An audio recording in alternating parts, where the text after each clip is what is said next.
DGP Tuesday. So what you're doing is identify the sentence parts. So this sentence is actually a little bit different. It's kind of reversed because it's asking something specific. Okay.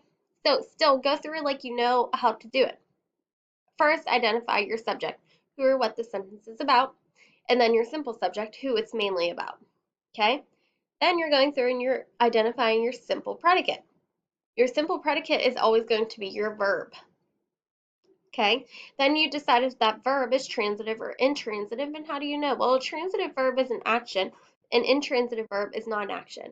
So decide if you can do something in the sentence, and if you cannot, then you need to find your helping or linking verb.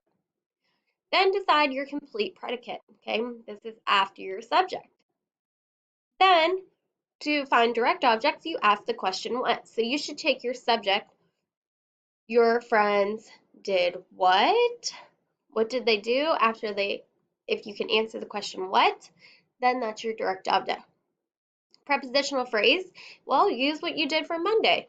If there's a preposition, you should have a prepositional phrase. A prepositional phrase starts with that preposition and goes to the first noun. And the object of the preposition is the noun in that prepositional phrase. Okay? So try your best. Good luck. Let's see how you do.